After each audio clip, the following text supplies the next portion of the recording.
What's good, YouTube? And welcome to the house. I just got back from the gym.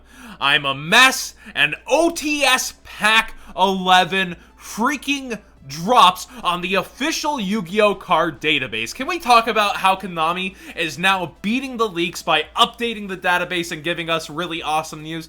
But I do feel like a cute part of the OTS Pack leaks where us seeing the ultimate rares for the first time rather than just seeing this where we see ulti announced. Now, we do have a great idea of what Ultimate Pot of Desires looks like and Ultimate Dingirsu look like, and we kind of knew it would be kinda, right? They've done the other Sky Striker links. It was pretty obvious they were gonna give us the whole complete set. Where's my Holonoides? But seriously, I think these are pretty awesome and spot-on choices for the other two. Dingirsu is really prevalent within the metagame right now. It's a good generic rank 8 that gets extra advantage in Orcus, and Desires has long-term potential within the market. It's a good choice. It's one that should have been done sooner rather than later, but I still welcome it here in OTS Pack 11. Let's go ahead and get into the super rares. We've got Fortune Lady Light going along with the new Fortune support, as it were.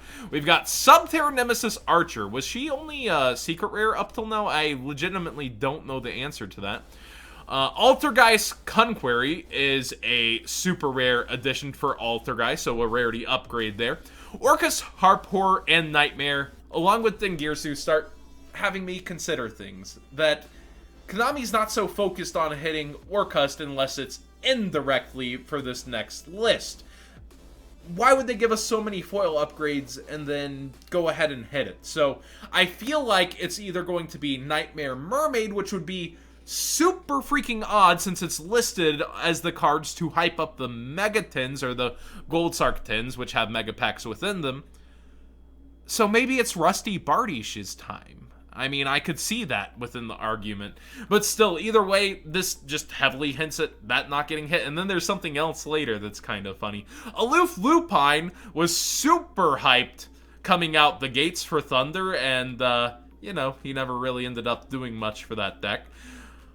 Solomon Great Violet Chimera. I like this rarity upgrade here into super rare. This is a good one. And then this is nice. Fortune's Future, crashing that secondary market on a card for only having its one printing, along with Metaverse as our final super rare within the set. This is an amazing foil upgrade. We were just talking today about the top 10 cards that deserve foil upgrades, and while I hate Mystic Mine, and I'm hoping they do something about it on the FNL list, this is a very welcome, kind of staple-ish foil upgrade that I'm happy to see here. Cyber Dragon ends up in the commons for some reason. It's never bad to have Cyber Dragons, but it's just weird since it's super cheap. It's not needed here. We see some gadget nods for Fist of the Gadget with Boot Up Soldier. I was wondering what this did, and luckily all the card text is here for me. While you control a gadget monster, this gains 2,000 attack. Alright, calm down there. Two big brain combos for me. We've got Fortune Lady Fire and Water in the commons. Limiter removal, Future Visions, which was actually up there in price. It was, for its lowest near mint, you know, towards $9 freaking. So this is super welcome. And when also looking at, the Fortune's Future, that was towards $12 freaking. So very, very welcome reprints, even though they're odd off. Not everyone's chasing them down. Good eye, Konami. Good eye. Mori of Greed, in the common slot. True Draco Heritage, along with, at the very bottom, I actually can't get it on the screen, True King's Return has me kind of concerned. I've been talking all that smack, like Masterpiece can't come back, and then suddenly we jump in here. Now, I actually was wondering about True King's Return, and it did have its Megaton reprint, so it wasn't pricey at all or anything. I was hoping more so to see cards like Hidden City in here, maybe Air Neos, and instead we kind of got the other tail in. Like Ignis Heat could have just as easily been in here, but instead it passes also. So interesting that they kind of dodged around certain reprints to give us common variants of stuff that really was already well priced. I think I actually pulled it up. Now, Dingirsu, I think will have a similar effect as Thunder Dragon had. So if you recall, this was actually towards $50, while this was $25, while it was being like more not ban list feared and in the off season. So I think we'll see kind of a similar fallout of Dingirsu will fall a little, maybe towards 20, and the ultimate rare will become more desired while it's within the metagame, maybe towards $40 to $50. I mean, it is a generic rank 8 that's pretty good, so nice to see in the ultimate rare slot.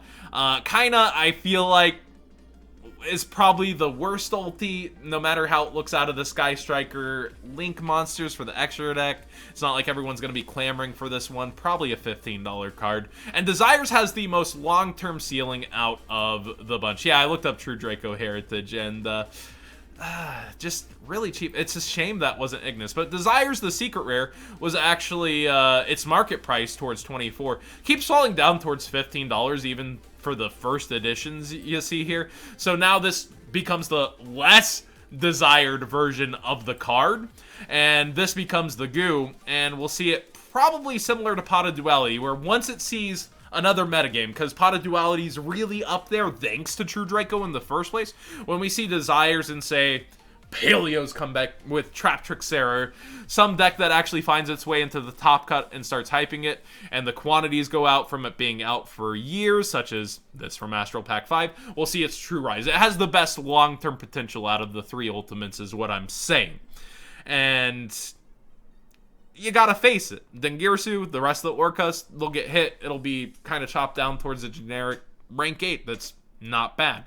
Kinda, it's tied to Sky Strikers, and people wanting to play past format Sky Strikers fully hollowed out in the future. So Desires, by far the best ultimate rare. Now, does this feel like just another entry or something special? Well, I feel like it would feel more special to me if I hadn't held these as OCG ultimates within my hands already, but I do welcome them into the TCG.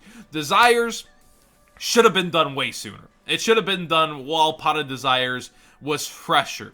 And I feel like Konami at one point was staying away from cards like that, and now we see cards like Thunder Dragon enter early on, and now Dingirsu, while it's still relatively newer.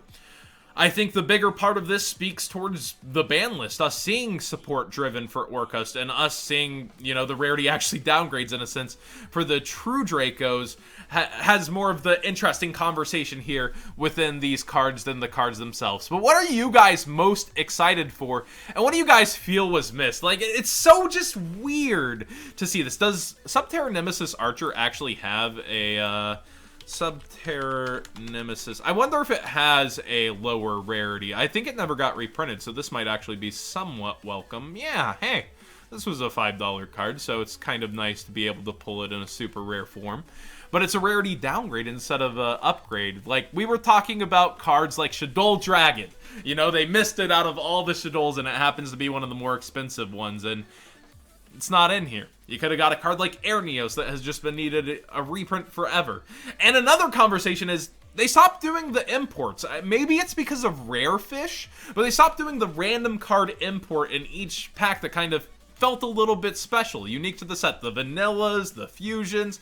I mean, rare fish impacted the meta and became a $20 card, and maybe Konami didn't want that to happen anymore. But now, where's the place that we're gonna get those? That kind of is also a missing feel from these OTS packs to me. But I'd also rather see them towards meta cards like Violet Chimera. You know, this is really good because it's also a super poly target, so now you can fancily flash it as you take their monsters with super poly. That's something else I kind of like about this. But again, let me know what you guys think more so of this pack, because to me, I guess it does feel like another entry because of the OCG version, so maybe I'm a little less hyped than I should be. And these do seem like solid picks overall. I shouldn't be as disappointed as I am. We knew this one, but like, Desires, nice. Dingirsu, nice. I can't not say nice to that. But there are things that OCG got included already, so it feels cheapened to me is the best way I can put it. The rest of them, we have multiple $10 cards reprinted. That's what I feel like OTS Pack's job is. You know, giving fresh printings to older cards is nice, and then the rarity upgrades were solid. please use my TCG player link down below in the description. I know it's late here, so I don't have my usual energy, but use my link down below if you're ever shopping TCG player. It supports the channel directly and costs you nothing at all. And I'll be doing giveaways once we reach a certain amount of you guys using the link. I'm going to make sure they are fresh and nice things from the OCG to give back to you guys. Also, subscribe if you haven't already. Give this video a thumbs up if you enjoy this, you know, heading towards 4 a.m. news.